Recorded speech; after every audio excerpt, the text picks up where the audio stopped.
Hello there, weight loss surgery friends and family, and to anyone else that's tuning in. I know I have some new subscribers, and actually, for the first time, some people in my regular life have mentioned that they have found my channel. Very exciting and unexpected, but I welcome you to follow along with me and with everyone else if you're interested. I think that there's so much to be learned from all of our different journeys, whether it's weight loss surgery or regular, like trying to lose weight without the treatment of weight loss surgery, and just weight loss in general and weight maintenance in general. I think we can learn so much from each other, so I'm excited for that. I'm just excited about that. So it caught me off guard that the few people mentioned that they saw my videos. But anyways, I'm rambling about that. There's really no reason. I am coming in the car, my first ever car video. So that's something.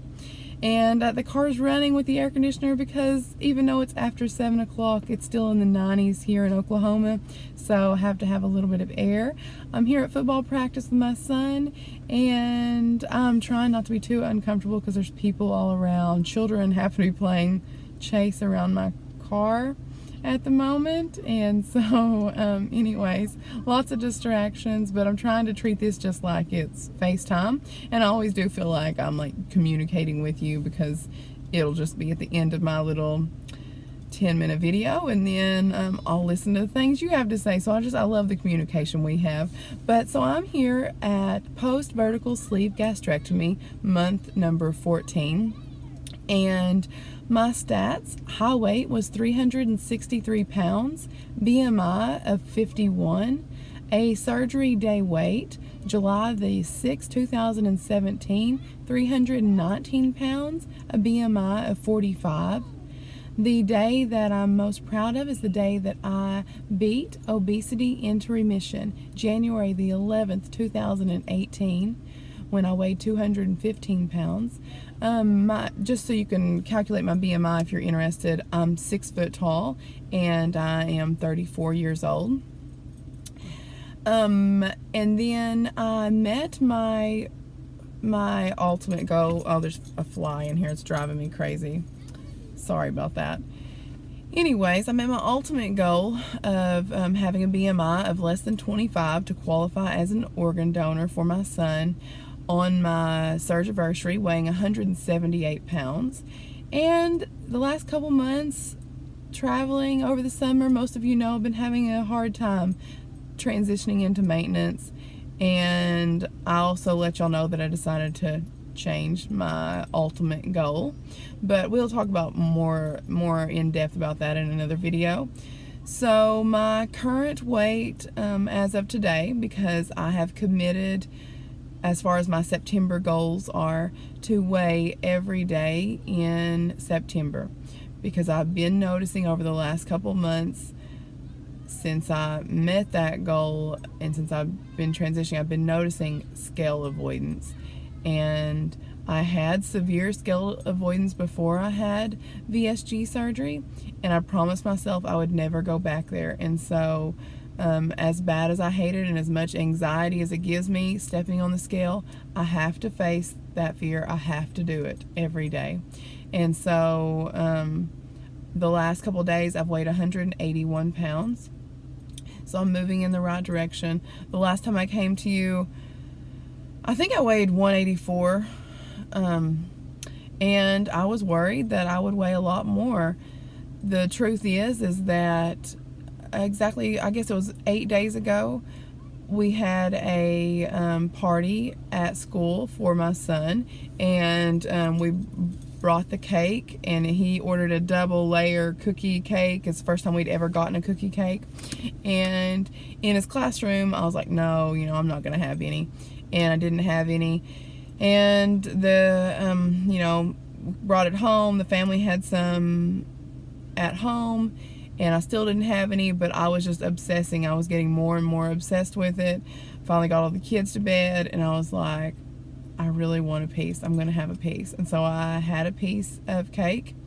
And it was the first cake I'd had in almost 2 years. I didn't have cake on my birthday. I had a sugar-free cheesecake that my mom made. And that's the closest thing I'd had to any kind of cake in 2 years. And I knew that would be a trigger for me. And honestly, I knew that I wasn't to the place where I would be able to handle that. But I did it anyways. Just the desire just overtook me, my food addiction. I really wanted it. And so I thought that I could have that piece and be satisfied and move on. But I couldn't. And I'm embarrassed to say that I stayed up almost all night and ate cake and ate cake and ate cake. And I mean, I don't even know. I put it in my FitnessPal, but I don't even know how much cake I ate is accurate. I ate a lot of cake. And it's to the point to where I felt sick. And I don't get sick from eating anything. I can eat anything. I can eat a lot. I can eat, I can eat sugar. Nothing really makes me feel bad. But that did. Like, I ate so much that I felt sick. And the sickness just didn't go away. Like, it wasn't just like I was feeling sick from overeating. It's like I was feeling sick from what I put in my body, because it didn't go away for like the next day and a half. My punishment, I think, was to be super gassy, and I had to be out in public and everything, and it was super uncomfortable. It was super, so that's like some TMI. But yeah, I just did not feel good at all. So anyways, I got my fill of that, and I refocused on Wednesday, and I've been like laser sharp ever since. I've been, really focused and on point. I've been doing a lot of fasting all day and then just having one meal, one meal period. Did a couple days where I fasted for 24 hours. I haven't did any extended fast. It just hasn't worked out with our family schedule. But that's okay. I have the goal just to continue to stay on point. My next diet bet weigh-in is the 17th, and I have to weigh less than 179.5 to win. So I need to lose 2 pounds in the next 12 days. So I'm hopeful that I can do that. The kids are just distracting me a little bit. Sorry. I don't want them to run out in the street behind us. But I'm sure their parents are watching. And my other 2 kids are thankfully with my mom, so I don't have to worry about them. But anyways, what was I saying? So yeah, my next diet bet, I want to make sure that I weigh in on the 17th and the 24th, weighing less than 179.5, so I can win my diet bet. And let's just hope that the winning is better than it was. I mean, it's not that I don't want everyone to be successful, but man, I'm with a really successful group. I've never had a group that had so many winners before. Both of the diet bets I'm signed up for have about 500 people, and I swear like over 3/4 of them won in both of them. And so the winning pot was way less than expected. It was like $15, which usually at least matches your bet. But I mean, it'll all come out over 6 months. Like, you do usually see a lot of people win the first month of a Transformers 6-month series. You have to lose 3% the first month, and so most people can do that pretty easily. The second month is when it gets really challenging, because you have to lose 6% of your body weight by the end of the second month.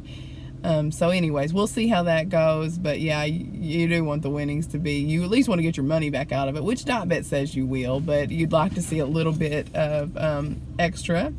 I'm just looking down at my notes a little bit. So the other thing I was going to talk about is, everyone that knows me knows that, my purpose, it's all about me being a good Christian wife and mother. And I've feared that I have messed up my children's foundation for eating and fitness since before I had surgery. I'm hopeful that since when I had surgery, they were 5 they were 5'3" and under 1. I'm hopeful that I can still recover from that, but I still worry about it a lot. And I came to the realization of what a battle we are fighting outside of our family walls. I mean, we can only control so much inside our home, and there's some major influences going on. And I really came to this realization because we went on a little trip on Sunday. We went to the Gentry, Arkansas Wild Wilderness Safari. I'll put in a few pictures so y'all can see. It's really an amazing experience. You get up, you get to pet kangaroos, you get to feed the giraffe. I mean, you're just up close and personal with all the animals, and then you get to do like a 4-mile drive-through safari, and the kids just love that. And so I think that if you ever get the chance to drive that direction, you should. Only bad thing is it's next to the Little Debbie factory, and my mom went with me, and it's been a tradition since I was a small child, of course. Here's the problem, that we always got to go to the Little Debbie factory store because it's all fresh off the line. They put it in their little company store, and everything's half price. And so we always got to go and pick out any kind of treat we wanted that Little Debbie made. And so I wasn't strong enough. I couldn't even go in the store, but my mom took my 7 and 4-year-old inside and let them pick something out. And so anyways, that's kind of a temptation you have to try to avoid. Their Little Debbie is generous, and they donate like all their extra bread and everything for some of the animals to eat. And so sometimes instead of bales of hay, you'll see huge mounds of day-old bread and things, and that's kind of neat to see too. Anyways, though, I say all this because we got up that morning. It's about a 2-hour drive. Got up, fed on breakfast. We drove the 2-hour drive, and we got there, and I was ready for us to go and pet some animals and everything. And my 7-year-old, he said, "Well, aren't we gonna eat?" And I was like, "We just had breakfast, And he said, "It's been over 2 hours." And I was like, "And your point is?" And he is like, "They tell us at school we should eat every 2 hours." And I was like, "Who tells you at school?" He's like, "In nutrition class." And I was like, "You do not need to eat every 2 hours." I was like, I'm sorry that they've told you that, but we need to just eat when you're hungry, and you had a nice big breakfast. There's no way you can be hungry. And he is like, "It's been close to 3 hours. I am hungry." And I was like, okay. Anyways, it was just so shocking to me that we are like putting it in our kids' heads. You need to eat every 2 hours. Not talking anything about satiation or what they should be eating or anything like that, but we're getting it clear that they should eat every 2 hours. I hated it. It really bothered me, but I'm gonna talk more about it with my son and just try to focus on eating more when we're hungry and trying to do the intuitive eating. I'm definitely not there yet. That's one thing I was kind of experimenting with the last couple months.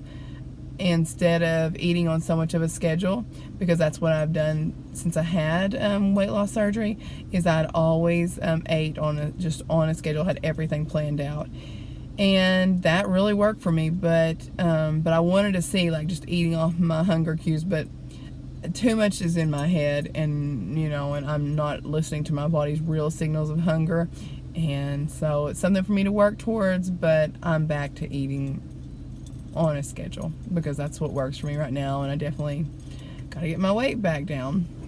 So the other thing I was gonna say, this is all about my oldest son. It's just because he's the one soaking up all the information.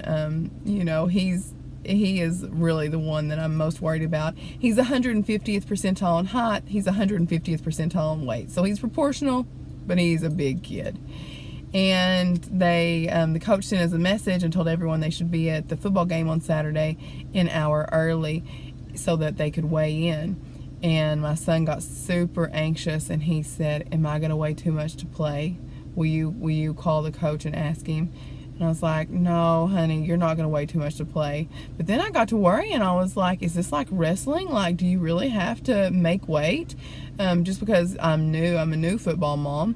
And so I did end up having to send to the coach a message just to ease both of our fears.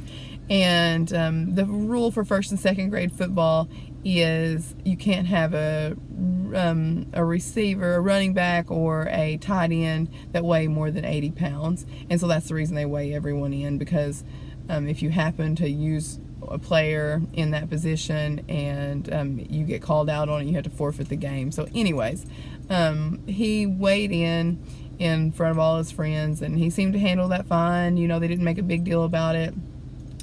And then he was out on the football field, and one of the other players, a player on the other team, he was a mouthy little dude, and he got in my son's face and he said, "You're the fastest fatty I've ever seen."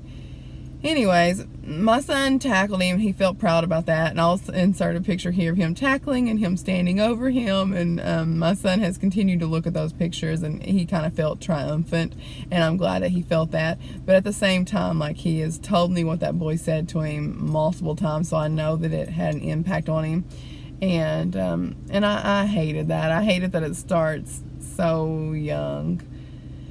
Well, we're on the topic of football. I want to tell you how I felt at the football game concerning my weight too. I might as well have been weighing in. I felt like I was.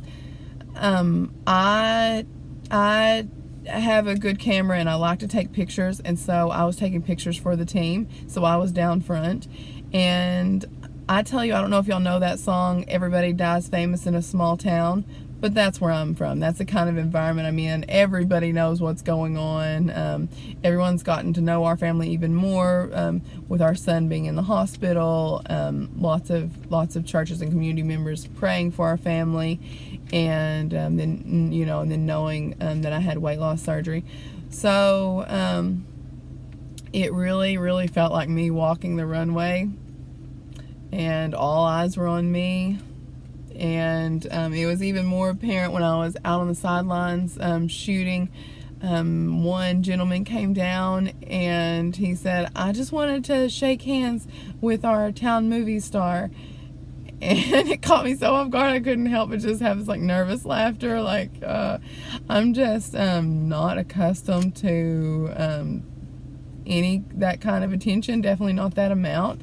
I knew that, I'm at home with our child that has medical needs most of the time, and so I don't get out that much. So I knew I'd be seeing a lot of people I hadn't seen before. So I did attempt to go and get an outfit that fit, and I'll insert a picture of that here if I can. And I was really happy, and I thought, it looked fine for being a sports mom. But then I had 3 people that said, "So, sis, are you going to buy new pants that fit?" I was thinking I did just buy these. But anyways, apparently they didn't think I made a good choice. They thought that they were too big. But y'all can let me know what you think if you want. Maybe I don't know what size to buy and stuff now. So anyways, this has turned into an 18-minute video. I was going to make this like a 5-minute video, but apparently it's just not in me. I just can't do it. So I'll add a couple pics. It'll probably be 20 minutes. So any of you that have the ability to sit through another one of my 20-minute videos, well, God bless you. So remember, if you keep God in your heart and on your mind, you'll always be successful. Love you all. Bye.